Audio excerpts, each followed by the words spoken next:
Hello dear students, all of you welcome again. Today we move to the next tool of financial analysis or the next tool of management accounting, that is cash flow statement. You know what are the tools of management accounting or the tools of financial analysis? What are the tools so far we discussed? Comparative statements, common size statements, trend analysis, ratio analysis, fund flow analysis, cash flow analysis, and last one is marginal costing. These are the tools that we have to learn as part of our syllabus now. So cash flow statement, that is an important tool that is one of the tools of management accounting, or that is the tools of financial analysis, right? You know, accounting standards, IFRS, after IFRS, Indian accounting standards were converged into international financial reporting standards. So, of these standards, IAS 7 discusses about statement of cash flows, right? Okay, before that, what is the importance of cash in an organization? What is the importance of cash in our daily life? We all know that cash is very critical asset. For every companies, for every persons, cash is an important asset. That is a critical asset. We should have adequate cash with us. Likewise, in case of an organization also, the company, the entity should have adequate cash with it, or the stakeholders of the company are interested to know the ability of a company to generate cash or cash equivalents. So that is the importance of cash. Okay, as it is given in the slide, ഇപ്പോൾ നമുക്ക് opening and closing balance of cash തന്നിട്ടുണ്ട്. Opening balance of cash is 20,000 and closing balance of cash is 28,000. Opening and closing balance തന്നിട്ടുണ്ട്. നമുക്ക് വളരെ സിമ്പിളായിട്ട് മനസ്സിലാക്കാൻ പറ്റും. വളരെ easily we can understand that there is an increase of cash by ₹8,000. അതുകൊണ്ടാണ് 20,000 എന്നുള്ള ക്യാഷ് 28,000 ആയിട്ട് മാറിയിട്ടുള്ളത്. ക്യാഷ് ഫ്ലോ സ്റ്റേറ്റ്മെൻറ്റ് എന്തിനാണ് നമ്മൾ യൂസ് ചെയ്യുന്നത്?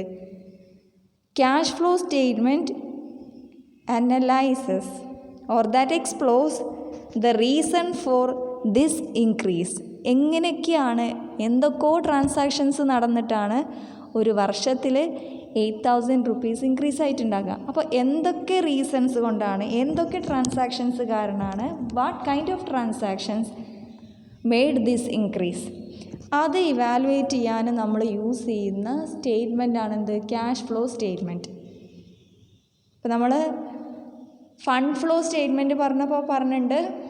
ഫണ്ട് ഫ്ലോ സ്റ്റേറ്റ്മെൻറ്റ് എന്തിനാണ് യൂസ് ചെയ്യുന്നത്, അല്ലെങ്കിൽ അതെന്താണ്? That is a statement of sources and uses of fund, sources and uses of working capital. അത് നമുക്കറിയാം.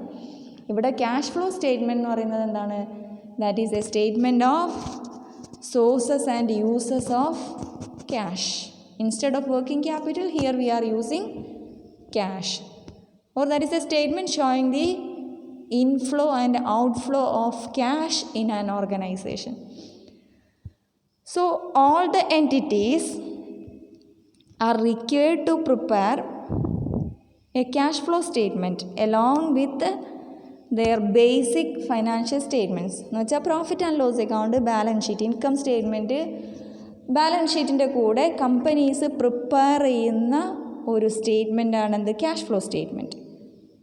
Okay, cash flow statement should be presented as an integral part of an entity's basic financial statements. Fund flow statement നമ്മൾ പറയുമ്പോൾ പറഞ്ഞിട്ടുണ്ട്, fund flow statement is optional. കമ്പനിക്ക് വേണമെങ്കിൽ prepare ചെയ്താൽ മതി, it's not compulsory. But companies are required to prepare cash flow statement also along with their profit and loss account and balance sheet. ഇപ്പോൾ എന്തിനൊക്കെയാണ് നമ്മൾ ക്യാഷ് ഫ്ലോ സ്റ്റേറ്റ്മെൻറ്റ് യൂസ് ചെയ്യുന്നത്, അല്ലെങ്കിൽ cash flow statement എന്താണ്?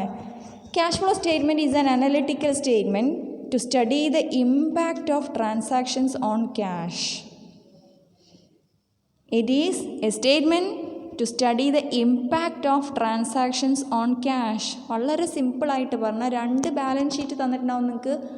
Fund flow statement പോലെ തന്നെ 2 balance sheet തന്നിട്ടുണ്ടാവും.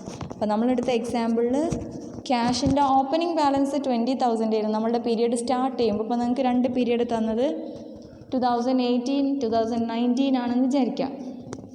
2018 cash 20,000 ആണ് cash balance. 2019 close ചെയ്യുമ്പോൾ അതിൻ്റെ ക്ലോസിംഗ് ബാലൻസ്, ക്യാഷിൻ്റെ ക്ലോസിംഗ് ബാലൻസ് 28,000 ആണെങ്കിൽ 8,000 increase in cash is there, അത് നമുക്കറിയാം. ബട്ട് ക്യാഷ് ഫ്ലോ സ്റ്റേറ്റ്മെൻറ്റ് നമ്മൾ എന്താ ചെയ്യുന്നത്, എങ്ങനെയൊക്കെയാണ് ആ 8,000 ഇൻക്രീസ് വന്നത്? Because of lots of transactions, numerous transactions, പല ട്രാൻസാക്ഷൻസ് നമ്മുടെ ക്യാഷ് ബാലൻസിൻ്റെ അകത്ത് ചേഞ്ചസ് വരുത്തിയിട്ടുണ്ടാവും. അപ്പോൾ അത് ഏതൊക്കെ തരത്തിലുള്ള ട്രാൻസാക്ഷൻസ്, ഏതൊക്കെ ട്രാൻസാക്ഷൻസാണ് ഈ ക്യാഷ് ബാലൻസിൻ്റെ അകത്ത് ചേഞ്ചസ് വരുത്തി എന്നുള്ളത് ഇവാലുവേറ്റ് ചെയ്യുന്നതിനാണ് നമ്മൾ എന്ത് ചെയ്യുന്നത്, ക്യാഷ് ഫ്ലോ സ്റ്റേറ്റ്മെൻറ്റ് യൂസ് ചെയ്യുന്നത്. Right? So simply we can say that cash flow statement shows the causes for increase or decrease in the amount of cash between 2 balance sheet dates or between 2 balance sheets. What are the reasons for the increase or decrease in the amount of cash? Right? പിന്നെ നമ്മൾ fund flow statement പോലെ തന്നെ that reveals the inflows and outflows of cash. അവിടെ നമ്മൾ എന്താ പറഞ്ഞത്, that shows the inflows and outflows of fund ആയിരുന്നു. ഇവിടെ നമ്മൾ ക്യാഷ് ഫ്ലോ സ്റ്റേറ്റ്മെൻറ്റ് ആകുമ്പോൾ that shows the inflows and outflows of cash and bank balances during a particular period. അപ്പോൾ cash flow സ്റ്റേറ്റ്മെൻറ്റിനെ define ചെയ്യാൻ പറഞ്ഞാൽ, മീനിങ് എഴുതാൻ പറഞ്ഞാൽ നമ്മൾ എങ്ങനെ എഴുതും? It is N analytical statement that shows the reasons for increase or decrease in the amount of cash between 2 balance sheet dates. അപ്പോൾ ഈ എക്സാമ്പിൾ ഓർത്ത് വെച്ചാൽ മതി. 20,000 ഉള്ള ഓപ്പണിംഗ് ബാലൻസ് ഓഫ് ക്യാഷ് 28,000 ആയിട്ട് ഇൻക്രീസ് ആയിട്ടുണ്ട് എങ്കിൽ what are the reasons for that increase of 8,000? That is shown, evaluated by a cash flow statement. Or simply we can say it is a statement of sources and uses of cash. Right?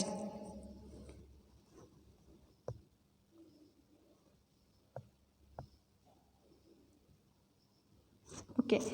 These items that we are going to discuss in detail also. Anyway, നമുക്ക് പറയാം, the cash flow statement shows the changes in cash. അപ്പോൾ ആ 20,000 28,000 ആയിട്ട് raise ആകുമ്പോൾ 8,000 റുപ്പീസിൻ്റെ increase ഉണ്ടാകുമ്പോൾ ഏതൊക്കെ transactions ആണ് നമ്മളുടെ ക്യാഷ് ബാലൻസിനെ ഇമ്പാക്റ്റ് വരുത്തിയത് എന്നുള്ളത് നമ്മൾ ഇവാലുവേറ്റ് ചെയ്യും. അങ്ങനെ ഇവാലുവേറ്റ് ചെയ്യുമ്പോൾ all the transactions of that entity, of that company of one accounting period is classified into 3 types. മനസ്സിലായോ? അപ്പോൾ നമ്മൾ ഗുഡ്സ് പർച്ചേസ് ചെയ്തതുണ്ടാകാം, അതല്ലെങ്കിൽ കമ്പനി ഇക്വിറ്റി ക്യാപിറ്റൽ റേസ് ചെയ്തതുണ്ടാകാം, ഫിക്സഡ് അസറ്റ്സ് പർച്ചേസ് ചെയ്തതുണ്ടാകാം. Lots of transactions will affect, numerous transactions will affect our cash balance. അപ്പോൾ ഏതൊക്കെ transactions ആണ് ക്യാഷ് ബാലൻസിൻ്റെ അകത്ത് ചേഞ്ചസ് വരുത്തിയത് എന്നുള്ളത് നമ്മൾ ഇവാലുവേറ്റ് ചെയ്യും ക്യാഷ് ഫ്ലോ സ്റ്റേറ്റ്മെൻറ്റിൽ. അത് ഇവാലുവേറ്റ് ചെയ്യാൻ വേണ്ടിയിട്ട് നമ്മൾ എന്ത് ചെയ്യും, ഈ എല്ലാ ട്രാൻസാക്ഷൻസിനെയും 3 ആയിട്ട് കാറ്റഗറൈസ് ചെയ്യും, 3 ടൈപ്പായിട്ട് കാറ്റഗറൈസ് ചെയ്യും. ആ കാറ്റഗറൈസേഷനാണ് operating activities, financing activities and investing activities. Examples ഒക്കെ ഇവിടെ കൊടുത്തിട്ടുണ്ട്. You don't be confused with it. Anyway നമ്മൾ ഇനി വരുന്ന ക്ലാസ്സുകളിൽ ക്യാഷ് ഫ്ലോ സ്റ്റേറ്റ്മെൻറ്റിൻ്റെ സ്പെസിമെൻ്റെ അകത്ത് തന്നെ, സ്ട്രക്ചറിൻ്റെ അകത്ത് തന്നെ വരുന്നതാണ് ഈ 3 ആക്ടിവിറ്റീസ്.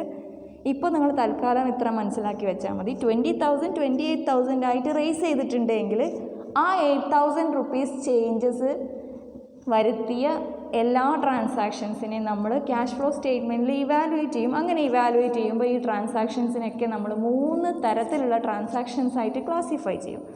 ക്ലാസിഫൈ ചെയ്യുന്ന ട്രാൻസാക്ഷൻസാണ് ഓപ്പറേറ്റിംഗ് ആക്ടിവിറ്റീസിൻ്റെ അകത്തുനിന്ന് വന്ന ട്രാൻസാക്ഷൻസ് ഉണ്ടാകാം, ഫൈനാൻസിങ് ആക്ടിവിറ്റീസ് കൊണ്ട്. ഇപ്പോൾ നമ്മൾ സിമ്പിളായിട്ട് പറഞ്ഞാൽ ഇക്വിറ്റി ഷെയർ ക്യാപിറ്റൽ റേസ് ചെയ്ത് കഴിഞ്ഞാൽ എന്തുണ്ടാവും, നമ്മുടെ ക്യാഷ് ബാലൻസ് ഇൻക്രീസ് ചെയ്യും. അതൊരു ഫൈനാൻസിങ് ആക്ടിവിറ്റി ആണല്ലോ, ഫൈനാൻസിങ് ആക്ടിവിറ്റിയാണ് അല്ലേ? അപ്പോൾ അങ്ങനെ എല്ലാ ട്രാൻസാക്ഷൻസിനെയും നമ്മൾ ഈ 3 തരത്തിൽ ക്ലാസിഫൈ ചെയ്തിട്ടാണ് ക്യാഷ് ഫ്ലോ സ്റ്റേറ്റ്മെൻറ്റിൽ ട്രാൻസാക്ഷൻസിൻ്റെ impact on cash balance of the company evaluate ചെയ്യുന്നത്. മനസ്സിലായോ? അപ്പോൾ അത് നമ്മൾ ഡീറ്റെയിൽ ആയിട്ട് നോക്കും ഏതൊക്കെ ട്രാൻസാക്ഷൻസ് ആണ് ഓപ്പറേറ്റിംഗ് വരിക, അല്ലെങ്കിൽ ഏതൊക്കെയാണ് നമ്മൾ ഇൻവെസ്റ്റിംഗ് ആക്ടിവിറ്റി എന്ന് പറയുക എന്നുള്ളതൊക്കെ we will discuss it in detail, right? So what are the objectives of preparing cash flow statement? അപ്പോൾ നിങ്ങൾക്ക് ക്യാഷ് ഫ്ലോ സ്റ്റേറ്റ്മെൻറ്റ് എന്താണെന്നുള്ളത് മനസ്സിലായിട്ടുണ്ടാവും അല്ലേ? That is a statement showing the sources and uses of cash, അല്ലെങ്കിൽ that is a statement showing the reasons for changes in cash during a particular period. 2018 cash 2019 വരുമ്പോൾ ഇത്ര രൂപയായിട്ട് കൂടിയിട്ടുണ്ട് അല്ലെങ്കിൽ ഇത്ര രൂപയായിട്ട് കുറഞ്ഞിട്ടുണ്ട്. What are the reasons for that? അതാണ് നമ്മൾ എന്ത് ചെയ്യുന്നത്? ക്യാഷ് ഫ്ലോ സ്റ്റേറ്റ്മെൻറ്റ് വെച്ച് ഇവാലുവേറ്റ് ചെയ്യുന്നത്. Okay, now let us see what are the objectives of cash flow analysis or objectives of preparing cash flow statement. First of all, cash flow statement is prepared to identify the reasons for increase or decrease in cash balances between two balance sheet dates. No need of further explanation, that we already explained in detail. Second thing is to assess, monitor and control the liquid resources available in the enterprise. Okay, to assess, monitor and control the liquid resources available in the enterprise എന്ന് വെച്ചാൽ നമ്മളിപ്പോൾ ഒരു individual തന്നെ നമ്മളുടെ കയ്യിൽ ആവശ്യത്തിന് cash ഇല്ലെങ്കിലുള്ള അവസ്ഥ എന്തായിരിക്കും? ആവശ്യത്തിലധികം ക്യാഷ് ഉണ്ടായാലുള്ള സിറ്റുവേഷൻ എന്തായിരിക്കും? രണ്ടും ബുദ്ധിമുട്ടാണ്. We should have optimum cash balance with us. Cash means liquid cash അല്ലെങ്കിൽ ക്യാഷ് ഇക്വിവലൻസ്. അതെന്താണെന്നുള്ള ടേംസ് നമ്മൾ എക്സ്പ്ലെയിൻ ചെയ്യുന്നുണ്ട്. എനിവേ തൽക്കാലം എന്താണ് ക്യാഷ് ഇക്വിവലൻസ് എന്നൊക്കെ പറഞ്ഞാൽ നിങ്ങൾക്ക് അറിയുന്നുണ്ടാവും. എനിവേ അപ്പോൾ നമ്മളുടെ കയ്യിൽ ക്യാഷ് എത്രമാത്രം ഇമ്പോർട്ടൻ്റ് ആണ്, അതുപോലെ തന്നെയാണ് അല്ലെങ്കിൽ അതിനേക്കാൾ ഒന്നും കൂടെ ഇമ്പോർട്ടൻ്റ് ആണ് ഓർഗനൈസേഷൻസിൻ്റെ ബിസിനസ്സിൻ്റെ കേസിൽ ക്യാഷ് എന്ന് പറയുന്നത് അല്ലേ? ഓപ്റ്റിമം ബാലൻസ് ഓഫ് ക്യാഷ് കയ്യിലുണ്ടാവണം. എക്സസ് ഉണ്ടാവാൻ പാടില്ല, അതേപോലെ തന്നെ ഇനാഡിക്വേറ്റ് ക്യാഷ് ബാലൻസ് ആകാനും പാടില്ല. അപ്പോൾ എത്രയുണ്ട് എന്നുള്ളത് ഒബ്സർവ് ചെയ്യണം. അത് മാത്രം പോരാ, that should be controlled. Liquid resources, liquid cash or cash equivalents should be controlled also. Third one, to prevent holding of excessive or inadequate cash resources. Excessive cash resources ഉണ്ടായാൽ organisation, business, companies they should effectively utilise their resources, cash also അല്ലേ? അപ്പോൾ financial മാനേജറിൻ്റെ important ടാസ്ക്കാണ് wealth maximisation എന്ന് പറയുന്നത്.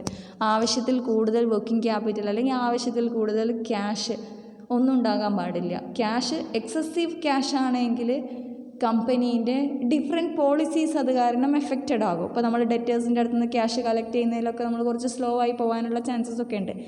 That cash you can profitably use somewhere else. അപ്പോൾ cash flow statement helps the company to hold adequate, optimum level of cash resources. Okay, it helps in capital budgeting decisions. Capital budgeting decision എന്ന് പറഞ്ഞാൽ നിങ്ങൾക്കറിയാം എന്താണ് capital budgeting decision. ഇപ്പോൾ for example നമ്മളൊരു fixed asset purchase ചെയ്യുകയാണെങ്കിൽ that is A capital budgeting decision. That decision is having an impact on our future profitability. ഇപ്പോൾ നമ്മളൊരു 2 കോടിൻ്റെ ഒരു അസറ്റ്, ഫിക്സഡ് അസറ്റ് ഇമ്പോർട്ട് ചെയ്യുകയാണ്, ഒരു മെഷീനറി ഇമ്പോർട്ട് ചെയ്യുകയാണ്. ആ 2 crores പർച്ചേസ് ഓഫ് മെഷീനറി എന്ന് പറയുന്നത് that will affect the profitability of the company for so many years. അത് പ്രോപ്പർ ഡിസിഷൻ അല്ല എങ്കിൽ എന്താകും? Everything will be affected. അപ്പോൾ ക്യാപിറ്റൽ ബഡ്ജറ്റിംഗ് ഡിസിഷൻ്റെ അകത്തും cash flow analysis will help you. ഇപ്പോൾ കമ്പനിക്ക് എത്ര ക്യാഷ് ബാലൻസ് ഉണ്ട്, what is the ability of the company to generate cash and cash equivalence, അതൊക്കെ നമ്മൾ എന്ത് ചെയ്യും? ക്യാഷ് ഫ്ലോ സ്റ്റേറ്റ്മെൻറ്റിൽ പ്രിപ്പയർ ചെയ്ത് കഴിഞ്ഞാൽ നമുക്ക് മനസ്സിലാക്കാൻ പറ്റും. അപ്പോൾ അതൊക്കെ വെച്ചിട്ട് whether we want to purchase that asset now, whether we could pay the instalments while purchasing it, അല്ലെങ്കിൽ whether the company is having adequate sales for paying എന്താണ് the required payments for that particular asset. Everything you can evaluate with the help of cash flow statements. Okay.